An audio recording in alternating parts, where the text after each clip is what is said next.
So good morning, everyone, and happy belated Valentine's. Welcome to San Ramon User Group meeting. We are so excited to welcome Qurat to our user group today from Pakistan. Agenda for our meeting is the demo of Spring 24 enhancements for admins.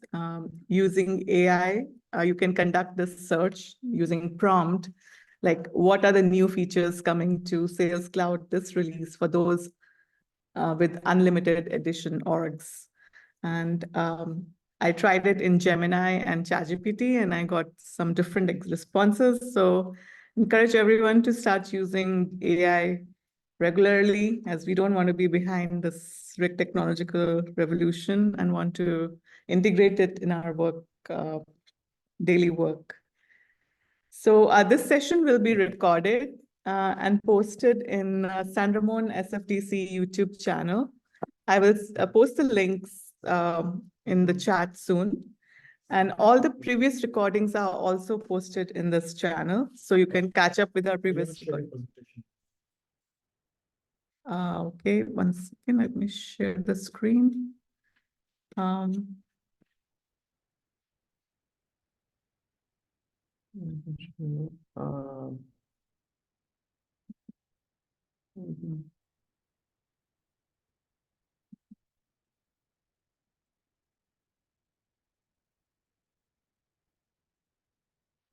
Let's see this. One second, again, technological issue.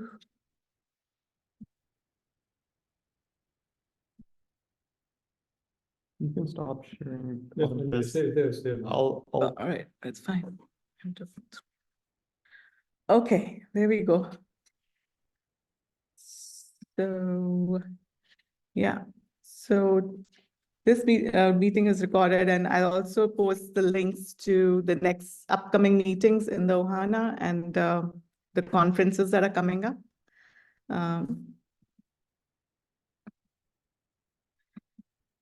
Thank you for joining us today, and we appreciate your participation and support. And this is a beautiful graphic that awesome admins posted for our Valentine's Days for the Salesforce admins, which took my heart, stole my heart.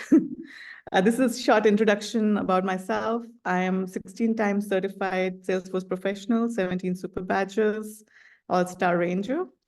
And I've been this community group leader, San Ramon community group leader since 2020. Also working for CFO Squared and Kind Cause, which actually I co-founded with a few other members. And this is Krish Tukral. He can introduce himself.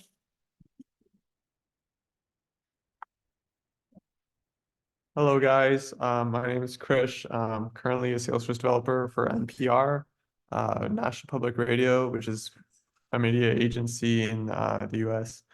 I'm 7 times certified now.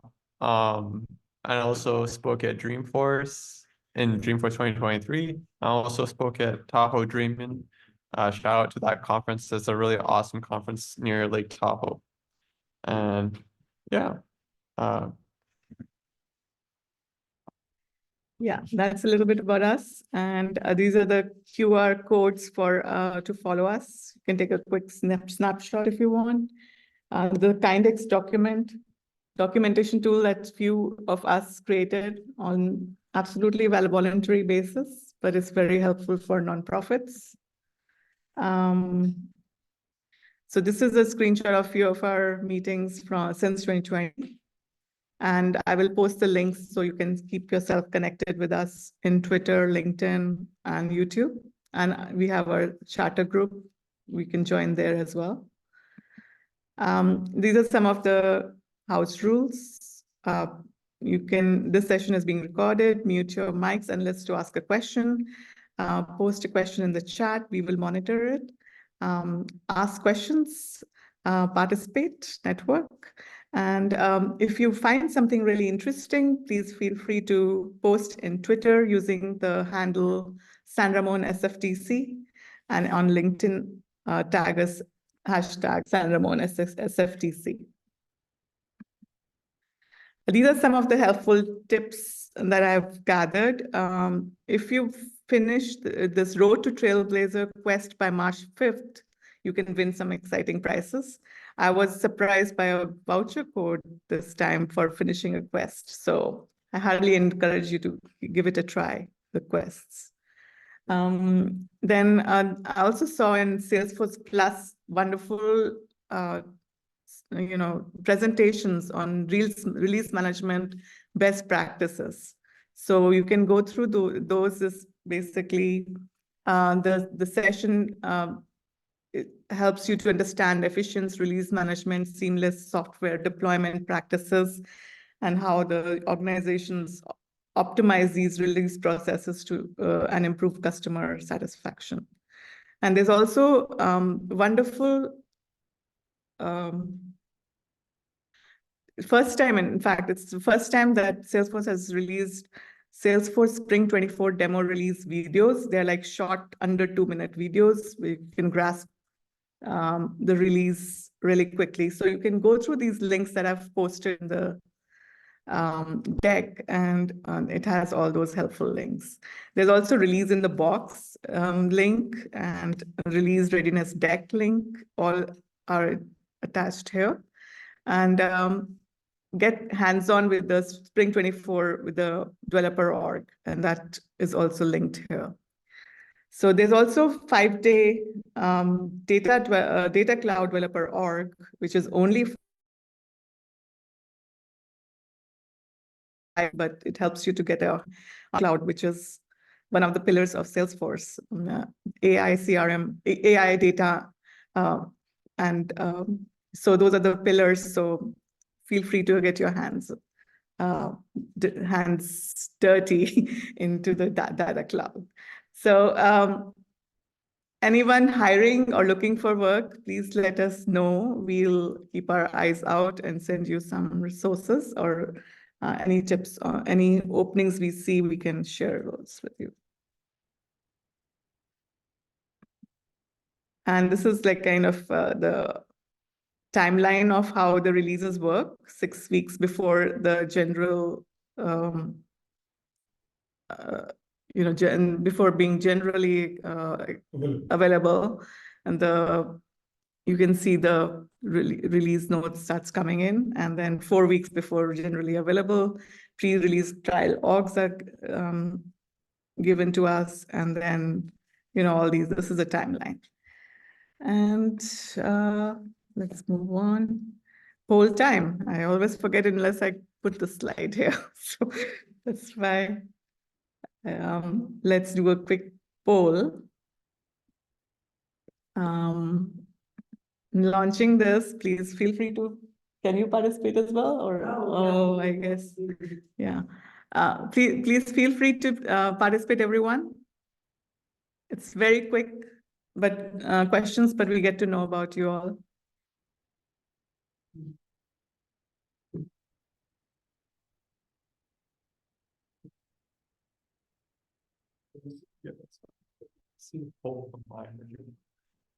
So far, we have only 2.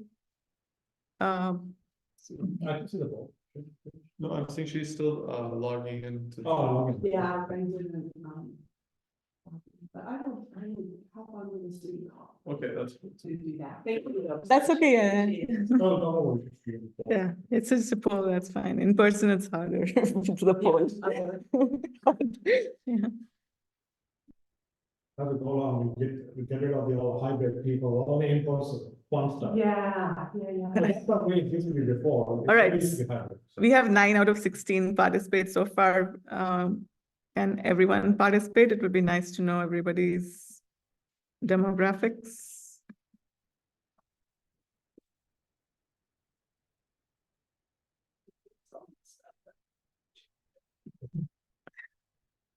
Yeah, we have more. Yeah,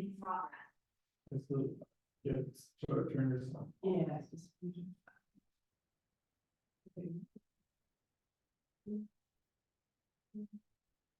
Wait for everyone to complete the poll. Sheba, while the rest of the team is polling, did you say you posted this deck or were you gonna post this deck? I will share with you after okay. Qurat's, when Qurat start presenting, I'll post this deck. But all our decks are also posted in our YouTube channel. So Qurat's shared deck will also be posted there, and my deck will also be posted there. So feel free to check that out.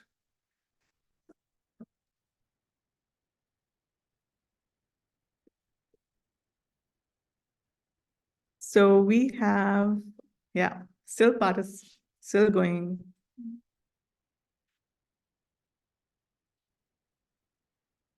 I guess should be done now. I'll just end poll. Sure. Mm. And I'm sharing results now.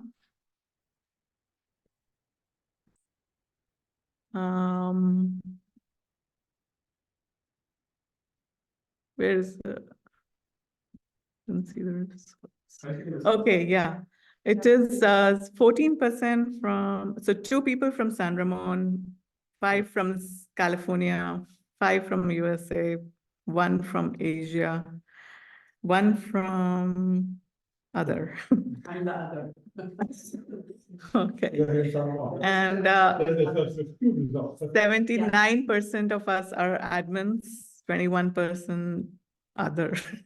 And then, That's all. do you use AI for release management? 2 people use. Mostly they don't. 12 people don't use. How do you use it? Details. Let's see. Okay, this is clearer. Personal use, I'm working at Salesforce incorporating into many of our applications, Gemini, ChatGPT prompts for job search and some admin work such as validating formulas. Grammarly, I endorse Grammarly, I use it. Quillbot, ChatGPT. Usually we use when I'm stuck on how to do something in Salesforce. Yeah, I actually studied for a couple of certifications, my marketing cloud certification through ChatGPT audio format on the phone. It was really nice because I had some terminology confusion and it helped me with that. So which tools you use? OpenAI, ChatGPT and Gemini, Copilot for Slack. Slack GPT tool is pretty nice too, I understand. And then what's the next topic you want us to tackle? So data cloud looks like most people want data cloud and marketing cloud. Using AI in release, in-depth flows, process visualization, enhancing user experience with flows such as Figma. Okay, that's a nice topic. Yeah, thank you for giving all these ideas. Yeah, and I think I'll stop sharing now and close this.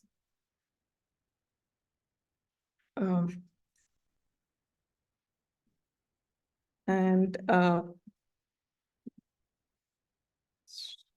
now we move on to Qurat's presentation. Qurat is Senior Solution. Oh, right, this is. Krish, so she's Salesforce MVP.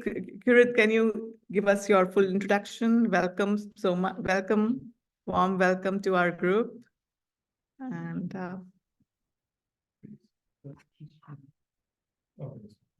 she's a senior solutions engineer and in Orto and MVP, Salesforce MVP, 7 times certified. Qurat, can you take it over, please?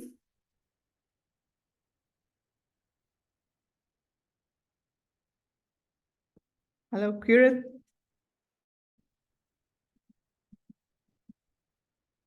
Sorry, the classic problem, I was on mute. Sorry for that. I was just asking, would it be okay for me to share my screen now? Oh, yeah, let me just 1 second. I need to, yeah. I'm going to disable the other sharing and I'm going to make you host. Okay, go ahead now. You should be able to share your screen.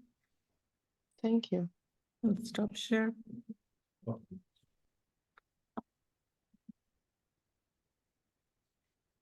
Please let me know if my screen is coming through now.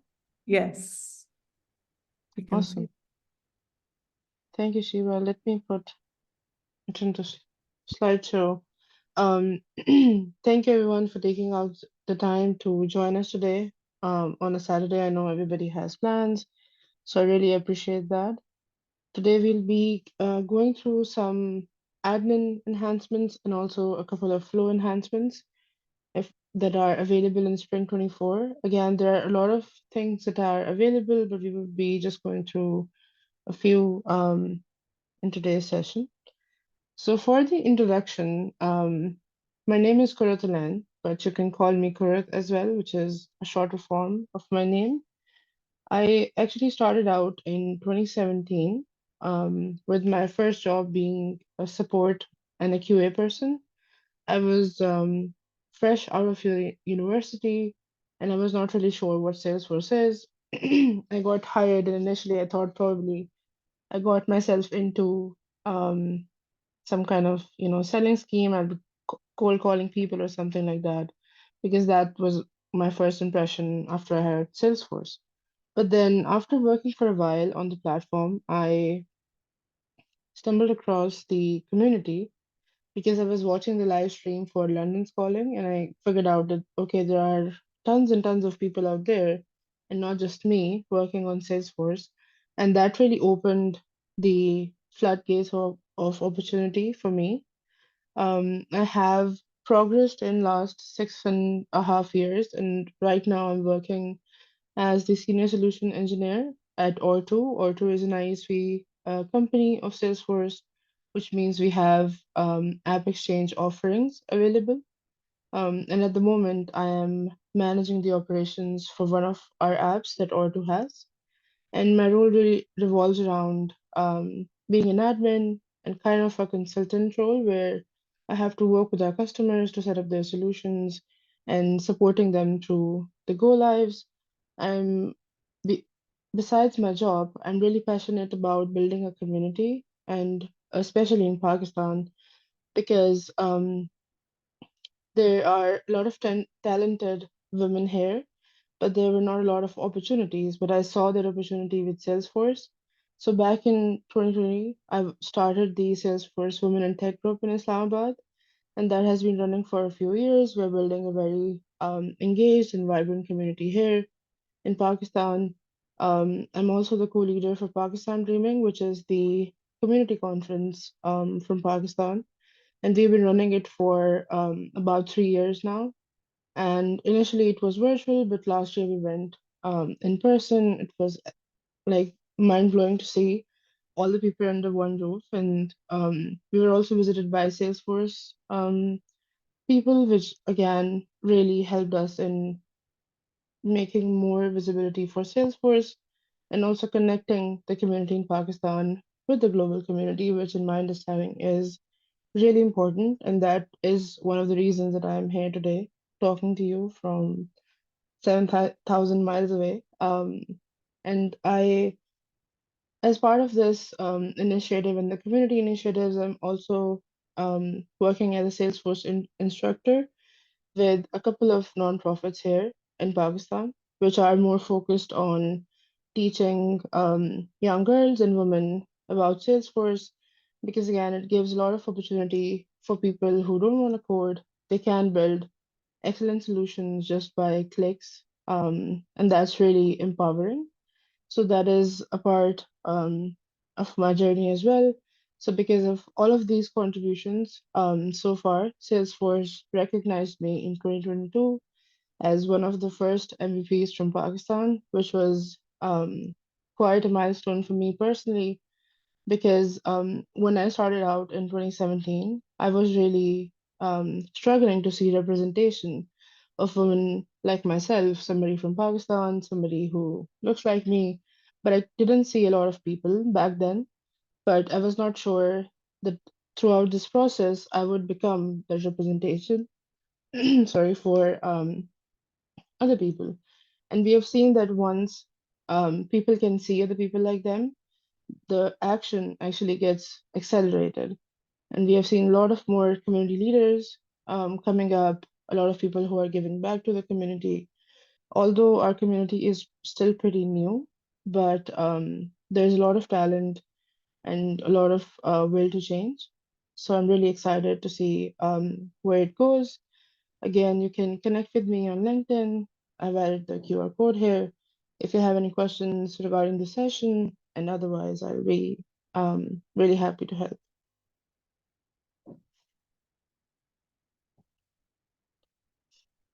Okay. So first, I'll be, if there are any questions, I can pop in the chat occasionally to see. So first, we'll be going through the, and I hope everybody can hear me clearly, the admin, the basic platform updates, and then afterwards, we can go through the flow updates. So the very first one that I absolutely love is that now we have the capability in dynamic forms to go into related object fields and use them on our record pages. So this functionality is available in all editions of Salesforce, and it supports for a user to go into up to two levels in the related objects. And I'll actually show you how it works as well. It is a small change, but it is really useful because I remember previously that if we had to, for example, show some kind of field from the account on the contact, we would have to create formula fields. So for example, if you have to show the account industry, the account type, let's say you are also tracking the account SLA, what kind of service agreement you have with that company, you might have to create 3 or 4 up till more fields on the contact just to surface that information. Or you could have created a screen flow maybe to show this information as well. But now you don't have to do all of that, and you can simply use the related object fields in dynamic forms to surface this information. So I actually have a demo org here where we can go in and quickly see this in action as well. So right now I'm in the demo org and I'm on the contacts tab. I've already added a formula here just to help you understand how it worked previously. So if you look at the left side of my screen, I have a formula on the contact object, which is basically pulling through the account industry. So there's a whole new field on the contact object. It's a formula that goes and brings me the account industry. But now we don't have to go this route, and you can simply use the related object fields in dynamic forms. And how you basically do that is that you go ahead and edit your page.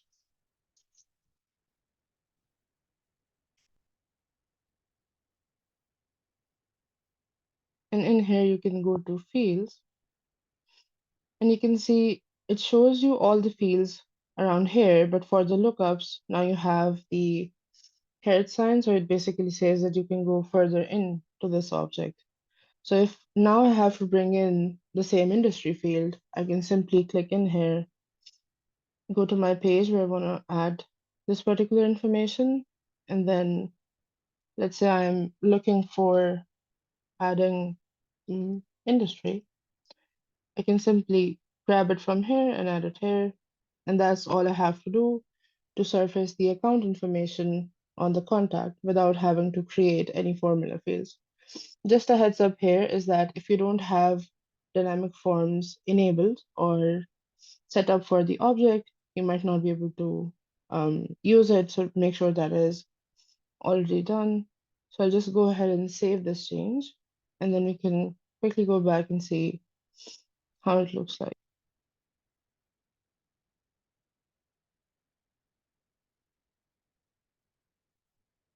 Okay, so as you can see, here we have the field that I added. It more or less acts the same way like the formula did. By that, I mean that you cannot edit the information from here. But again, if your requirement just really is to surface the related object information onto another object record, this would be really helpful in achieving that.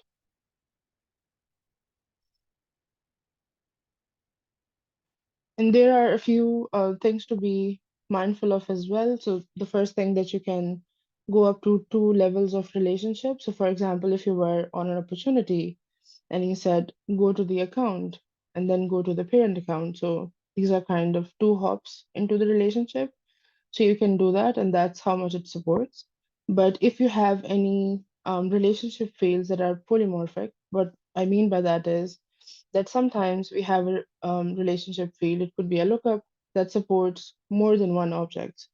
So it could be something like the owner field on a lead object, where you can assign the owner to a user or you can assign the owner to a queue.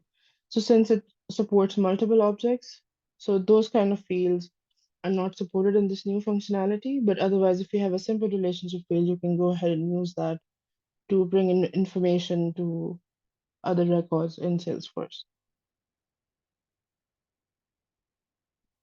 Again, if you have any questions, feel free to pop them in the chat. Okay. Let's move ahead. The next thing that we have, again, related to dynamic forms as well, is that previously you were only able to set the device-based visibility on the whole component on your record pages or just on field sections and not really on individual fields. But after Spring 24, now you can basically set device-based visibility on fields, individual fields as well. And what I mean by device-based visibility is that you can check the form factor, is it mobile, is it desktop, and then set component visibility accordingly. And this feature as well is also available for all Salesforce editions. We can have a look at this one quickly as well. So if we go back to the contact record we had, and I go back in and edit the page.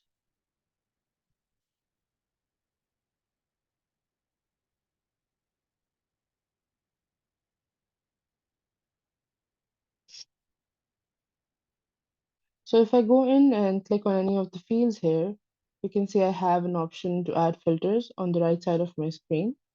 And if I go ahead and click on that, now I have the option to add device-based filters. So I can say, look for form factor, if it is equal to desktop or phone, only then show these fields. So you can make sure, because when anybody is using Salesforce from desktop, they have a lot of surface area, so you can have a lot of fields here that they can see, add values to.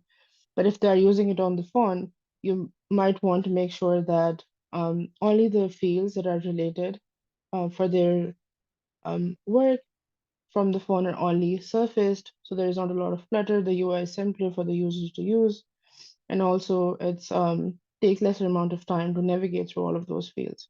So if you have a requirement where you wanted to add device-based filters on these fields individually, now you can do that.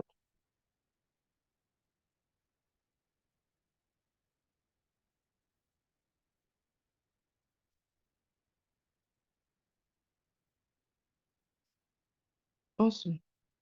Let's go forward. This one is pretty useful. I think the absence of it was pretty annoying, but the feature is pretty useful.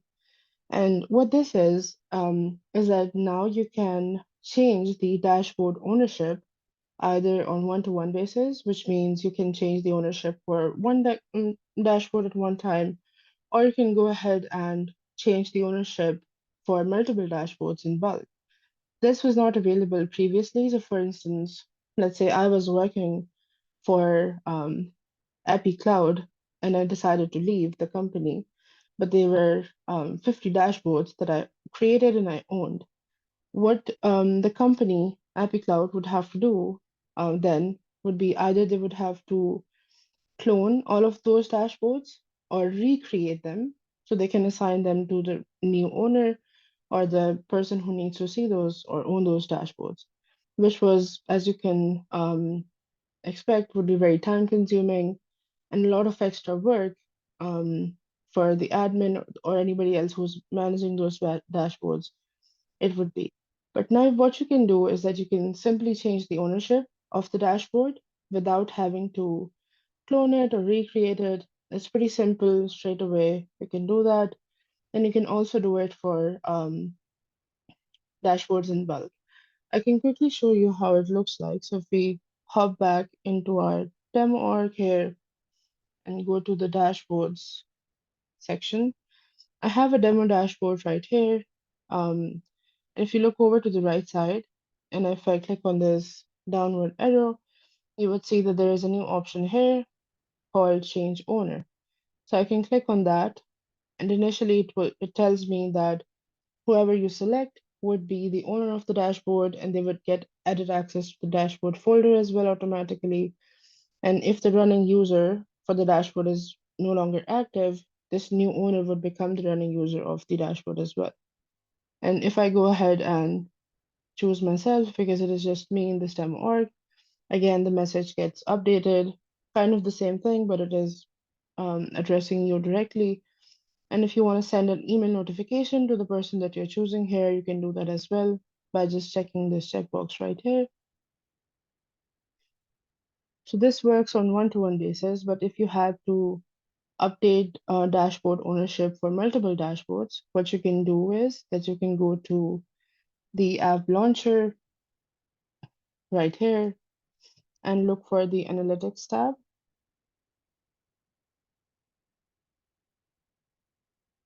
And here you can go into browse option on the left side. Then you choose dashboards here, and you can basically select all of them. And imagine if there were 50 dashboards here that you want to update the ownership for, you can select all of them here. And then go into manage items and click on change owner. And it is exactly the same functionality. You can add some user here, send them a notification, and it will change the ownership of the dashboard. It would also give them edit access to the dashboard folder. And if the running user or the user you had selected to run the dashboard for would also be updated if that user was inactive. So now it saves a lot of time for the admins, and it is pretty sleek to use now.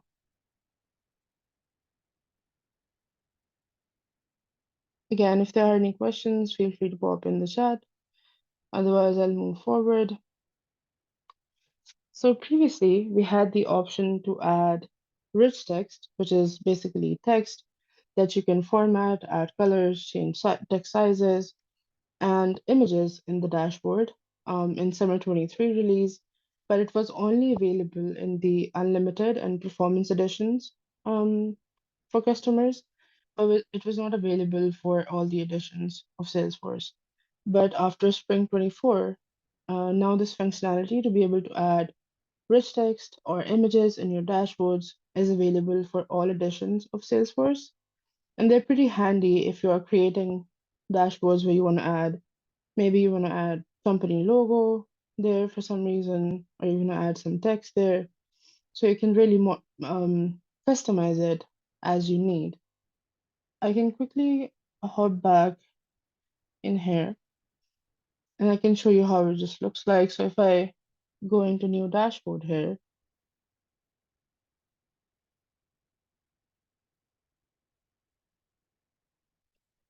let's call it demo dashboard. So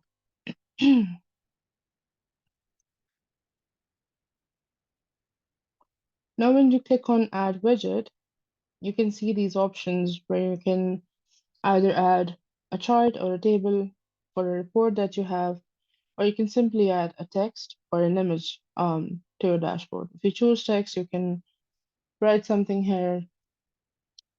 Again, change what it looks like, maybe change the size, italicize it, bold it, add it here, or you can go ahead and add an image. Again, it could be company logo or anything else you would like to see in the dashboard that would be helpful for your users. So previously, if you would remember, you could only add 20 widgets to a dashboard, but now that limit after this feature has been increased to 25 widgets. If you would go in the release notes, it mentions a limitation as well. So you can have a total of 25 widgets, out of which 20 can be charts or tables, 3 could be images, and 25 could be rich text widgets. When I read it initially, my mind didn't register because I was like 25, 23, and 25 doesn't really add up. The math is not mathing here. But what they really mean is that you can have just 25 widgets. So all of them could be rich text widgets. So that's the 25 limit for that. Or you can have a mix and match of all, but it cannot go beyond 25. But again, the charts could just be 20 and the images could just be 3. As you add them to the dashboard, it might let you add more. But when you try to save it, it will show you an error saying, hey, you can only add 3 images or you can only add 20 charts. But again, the accumulative limit is 25.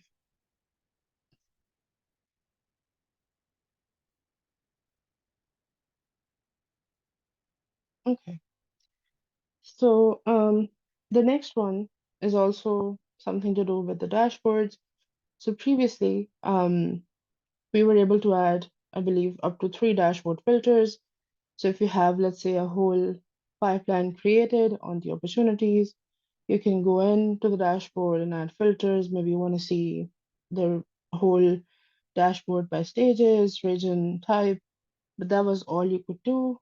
And in I think one of the previous releases, the ability to add more filters was introduced for just unlimited edition, where you could add up to 5 filters on the dashboards. But after Spring 24, this functionality is now available for almost all the other editions of Salesforce as well. So now if you're creating a dashboard, you can add up to 5 filters, and it would be helpful to further narrow down your data if you were looking at different data points and filter through more efficiently than before. So this is another one on the dashboard side of Salesforce.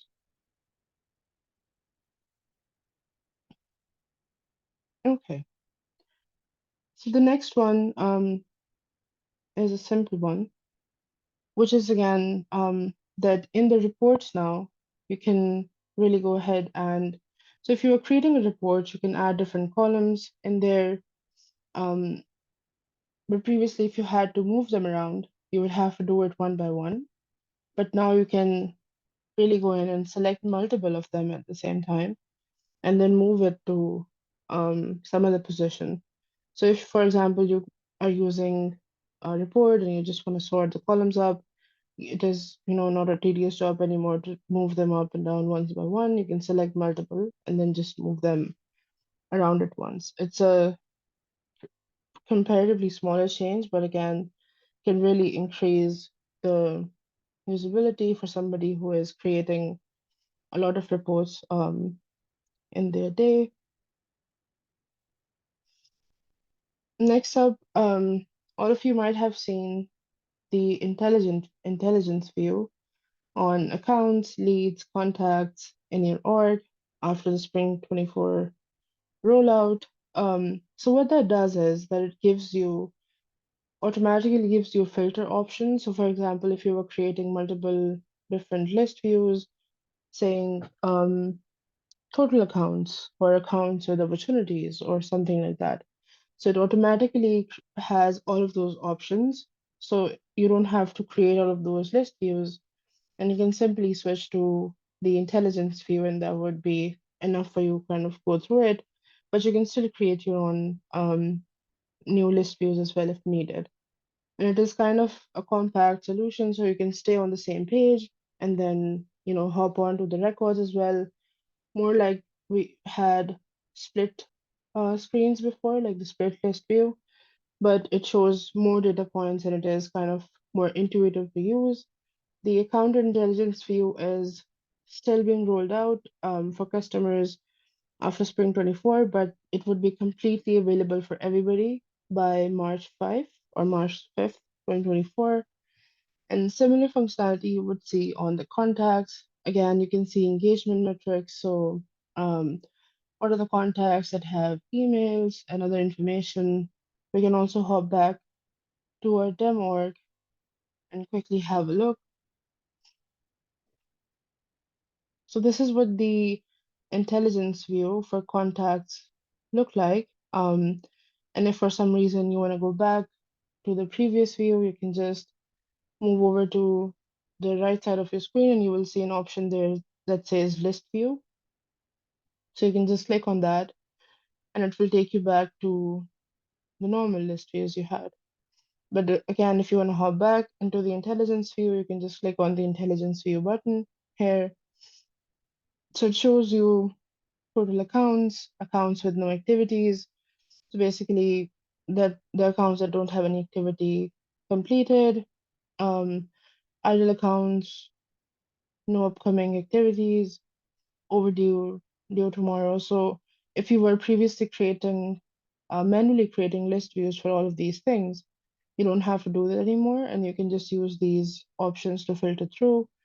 Then you can also sort them by different timelines. So you can look at last month, this week, this month, this quarter, and you can also create custom ranges as well if you like. You Curate, can also have, oh, Curate, can I sorry. just, there's a ask that can you move to the presenter view because I think the screen size is low maybe for some people. Sure. The only reason actually was just because I had to hop back, but I can, when I go back to the slide now, I can make it Yes, yeah, into thank slideshow. you. No worries. So previously, you might have created my contacts or somebody's contacts. So that is not needed anymore as well. So you can, at the moment, just, select yourself or you can select somebody else if you like who owns these records. And if you were to kind of, have a further look into these contacts, you don't have to click into them. You can just click on this icon here and that would open it up right here.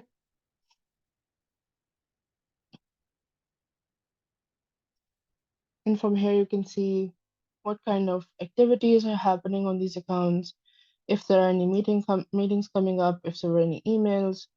For example, I sent this email today, so I can see that it is showing up right here. And again, if you were, you had a list of contacts that you were contacting or reaching out to, you can simply send emails from here or start calls from here. So again, you don't really have to go into these records to perform those actions.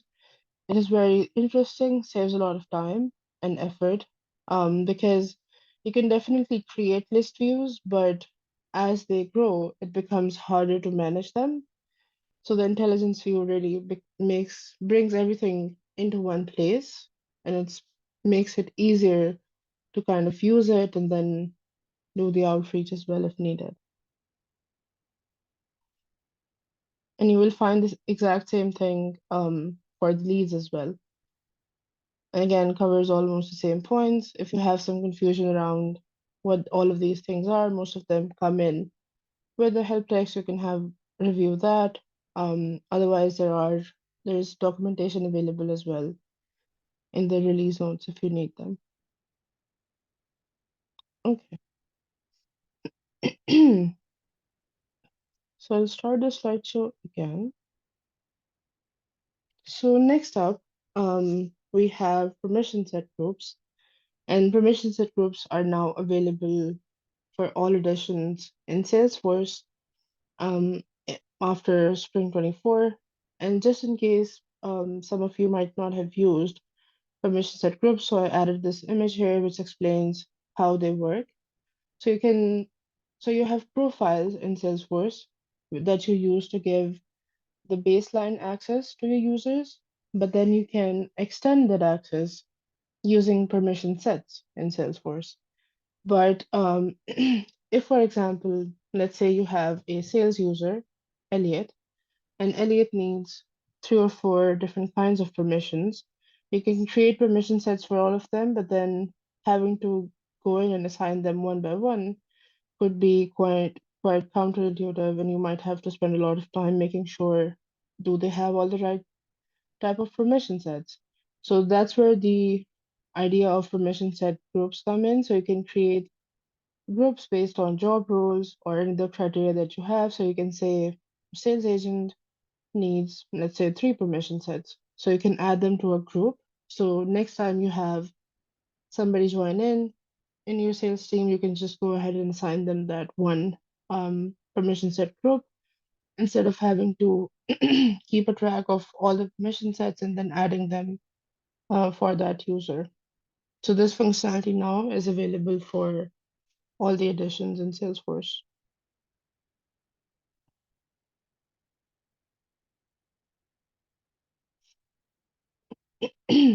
Okay.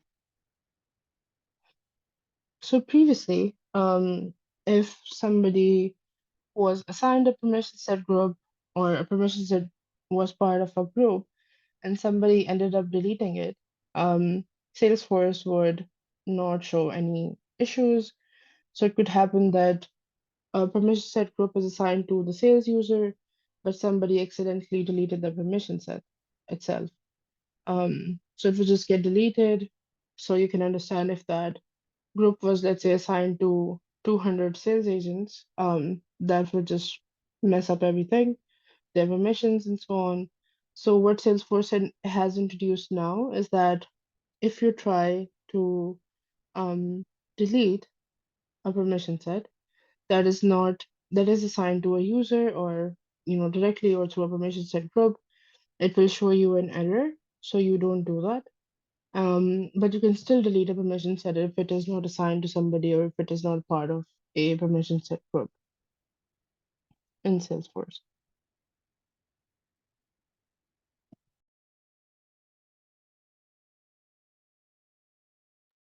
Okay. So I think since the move happened from Classic to Lightning, a lot of us have been complaining about how slow it can get at times. So Salesforce has been on a bit of a revolution of basically making Salesforce LWC enabled. And what I mean by that is that all the records that you see and other things will be powered by the Lightning Web Components, which are built on Salesforce. It will be the availability would be better, the loading times would be better. So as part of that, I think around 120 objects are now Lightning Web Component enabled. So that would mean that there would be lesser delays and better loading times. But just a heads up is that it is available in Lightning Experience and for Salesforce mobile app, but it doesn't support at the moment the field service mobile app and also the 3 objects that I have mentioned here: work order line item, and service appointment. These objects are not yet LWC enabled. I think they're looking through it and making sure that this transition would not break something in these objects. So that's why they're not yet supported, but um, that definitely might be supported sometime down the line.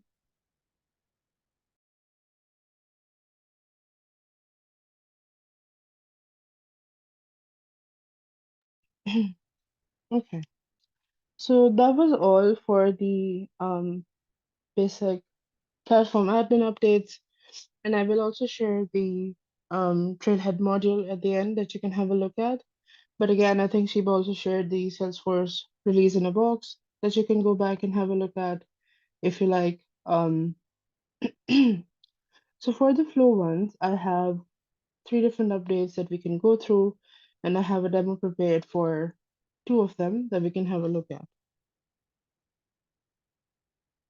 So the first one is that Salesforce introduced the flow migration tool quite a while back to support the users in the transition from workflows and process builders to the flow in Salesforce. So there were some, so the migration tool has some capability to migrate the automation, but now you can, there is an additional functionality that makes sure that after the migration happens, and if there is something that was not completely migrated to the flow, the user would be notified to take action. So for example, if you were moving, like in this image, you were evaluating if one of your workflows or processes were migratable or not, it would actually show you that if it is completely migratable or if it is partially migratable. And if it was the second one, where some of it can be migrated to the flow, then while you are in this process, it would actually show you in the next screen in terms of what needs review. So, for example, if you had, let's say, you have a process builder on the case object, it has multiple different nodes, different set of actions, and you migrate that process to a flow. And there was one of the actions where something was not, since was not able to migrate it, it would notify you and would exactly pinpoint what needs the modification before you activate the flow that just got created after the migration. So in that way, you're not kind of left in the dark, thinking that it would completely work. And if there is something that needs changing, you can make those changes before you activate the flow and start using it.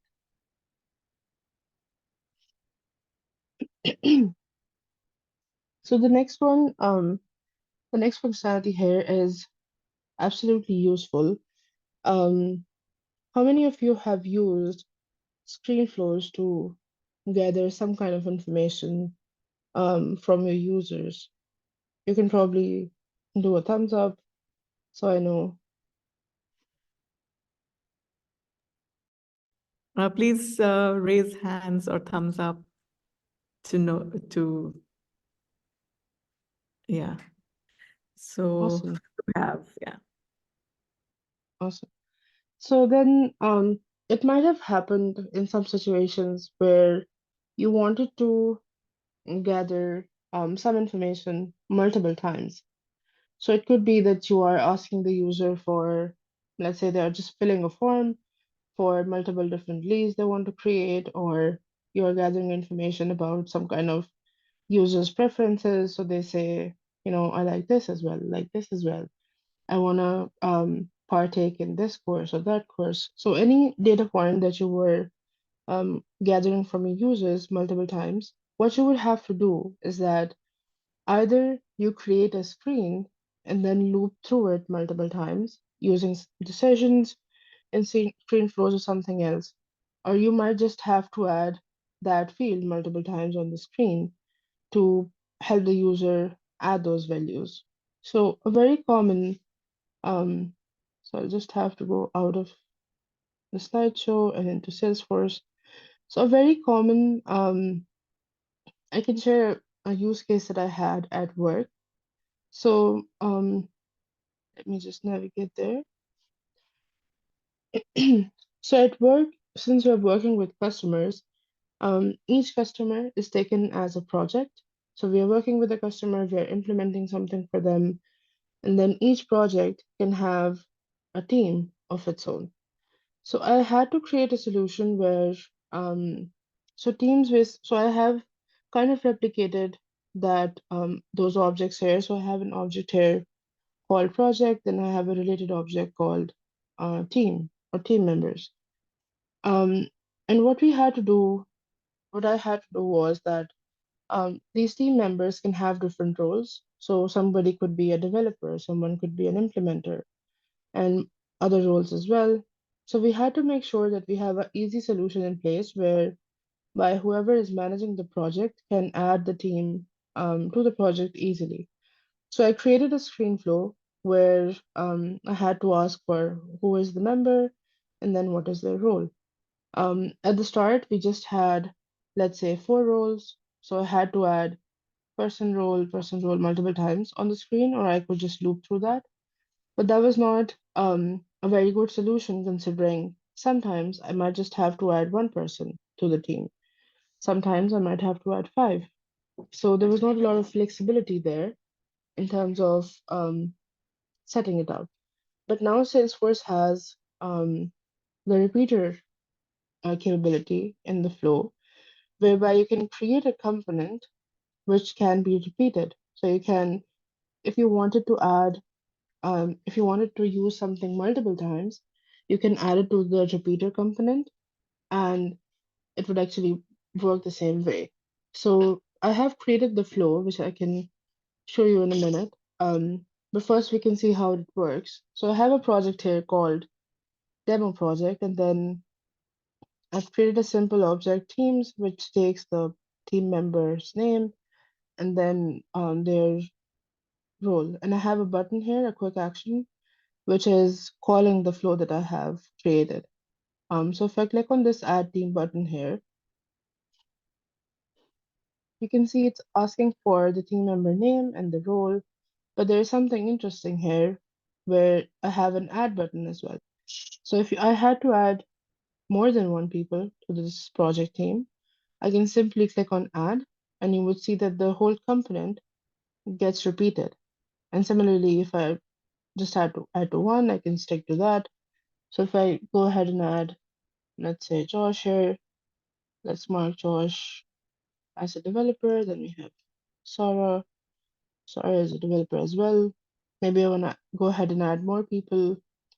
I can then go ahead and click on next, and you can see both of them got added to the team here. So that's how the repeater element in your flow screen can really simplify um, how you can create screens where you have to ask for the same information multiple times, but you don't really want your users to either navigate to next screen multiple times, or you just clutter all the fields in one place, which is not a scalable solution, and it's kind of not future proof as well, because you can have more roles, you can have more people. So that's where the repeater element is pretty handy. And now I can show you how it is set up. So just like you create any screen flow, you can create one.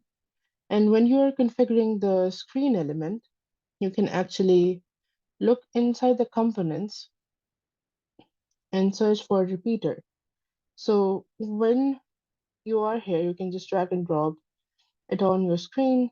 And when you do that, it gives you the notice that it is in beta. So it's not a generally available feature.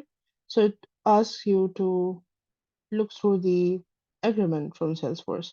So it is just to make sure that you are aware that whatever is not GA can be um, sunsetted, or it might not be available, so make your choices accordingly. But whatever you add inside this repeater element would automatically become repeated on the screen flow that you have. So I've added the team member, the role right now, and it automatically creates a collection out of this information, and then you can simply loop through it and assign it to some variables to create those records that I just showed you. So then it saves you a lot of time. It is scalable. So if your roles increase later on, where now you have to add maybe 10 roles at the same time, the screen flow doesn't have to be changed. So it can support that. People can click on add and have their needs met basically.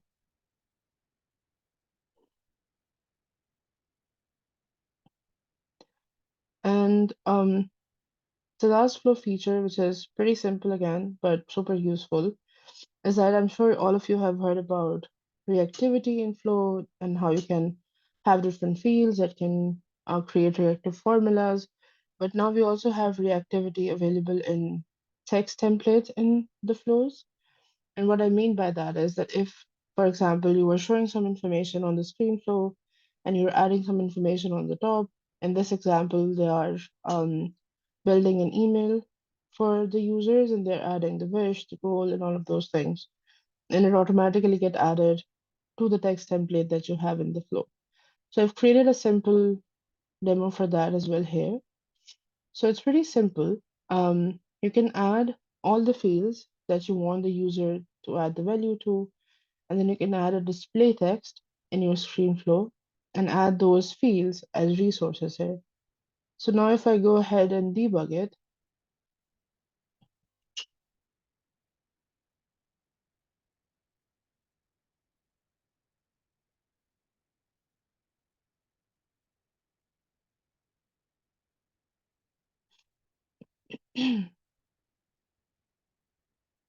so I have two fields here, pretty generic query and goals. So anything that I add here would be added to the display text in real time. So if you're working on something, you're building a text template, user is adding something, maybe creating call scripts, and they want to see the outcome already here. So the idea really is that the text template can have some data already preset, and some of it can be added after the user adds some kind of input on the screen. And again, it is pretty easy to set up. Simply a screen flow, you can have inputs, and then you can have a display text that can basically utilize those resources. I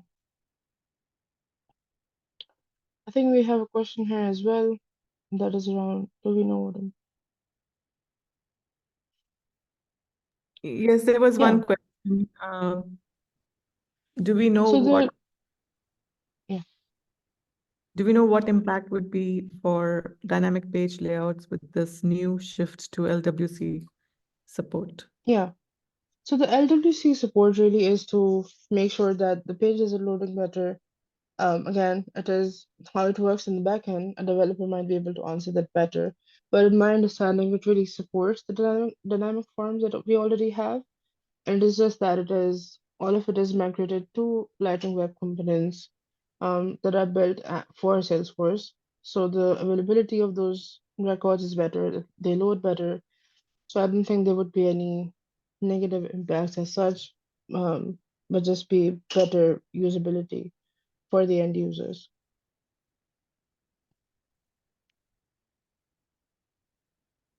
Okay. Um, so this is the module on Trailhead that you can go through that goes into a lot of other details that we might not have covered in the session due to the time. But you can scan the QR code. It will take you directly to the Trailhead badge that you can go through yourself. And again, I think Sheeba shared the release in a box earlier as well, and you can have a look at that. There are demos available for the 24 release. And also if you want to, because if you're going to the slide deck that Salesforce has, it might not be covering the limits. So if you're curious about that, you can directly go to the release notes as well to do a deep dive and see what other things that you want to have a look at. And leave it here for a bit so you can use it. But in the meantime, if you have any questions, please let me know and I'll be happy to answer. If you want to just want me to show something that I've already shown, I'm happy to do that as well.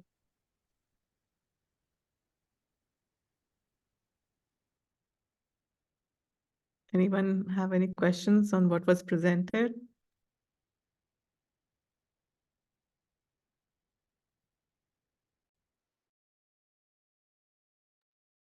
Please feel free to unmute yourself and directly ask.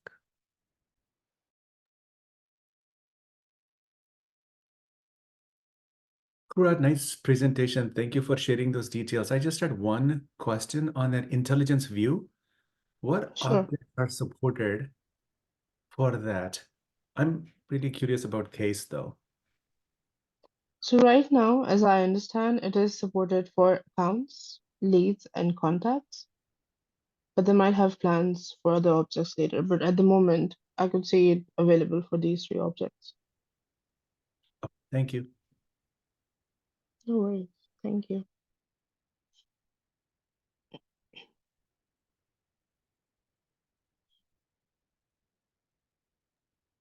Okay, okay, another quick question on the same intelligence view. What kind of can we customize what we can see on it, or just the first name and this was pre-configured for us? Most of it is configured already, Yeah. but you can add. Can you hear me? Huh? The volume is down. Is it, can you hear us? Yeah, I can hear you. Yes. We can hear you, just Sunil's is echoing. Yeah, so Okay. Talk directly. The only question was on the intelligence view, like, how do we customer, right now we just see name, title, account name. We can go and I believe we Yeah. should be able to adjust it, right? Add anything that we want on top. Yeah, definitely. So if you wanted to change the fields that you have here, so they are actually using the list views that you have, and on the top of it, it shows you more analytics. So you can, again, create the new list views, add more fields to what we are seeing right now.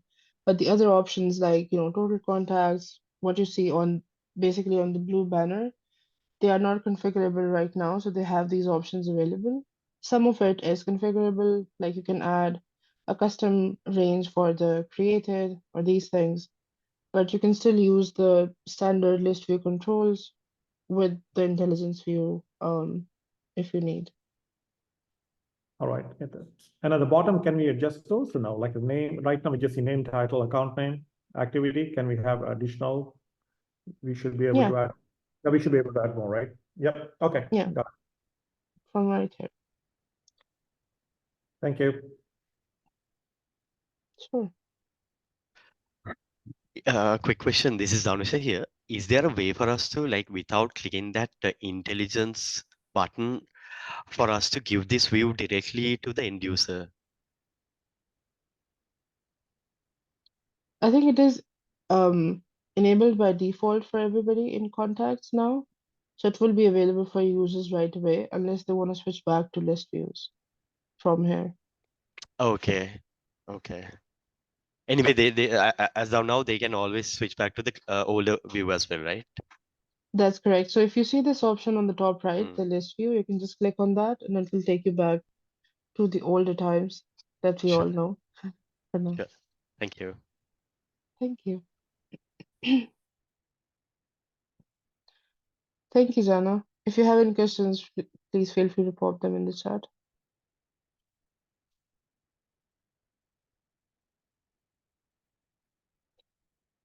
Awesome. It seems like nobody has any questions. So thank you everyone for coming in and listening me speaking. I really appreciate it. Thank you very much, Yeah. Qurat. It was excellent presentation and we all enjoyed Thank the you. recap of it was very enlightening and insightful. Amazing. Definitely. Thanks very much Thank you, for Sheeba. And I agree with you, Jana. It should have been not been pushed the intelligence view unless it was super customizable. And thank you everyone again for asking questions and engaging. I really appreciate it. I was actually telling Shiva that this is my first time speaking at a user group that I'm not leading. So I'm really happy that it happened to be all of you for that session. Very well done, Qurat. Thank you. Thank you. So if there's no other questions, maybe we'll call it a day and enjoy your weekend. Have a restful and fun weekend ahead. And thanks very much, everyone, for attending. And thanks, Qurat, for excellent knowledge sharing. Thank you. Thank Thank you. you. Thank you This so was much, everyone. excellent. Excellent. Thank you, team. Bye-bye. Thank you. Bye-bye.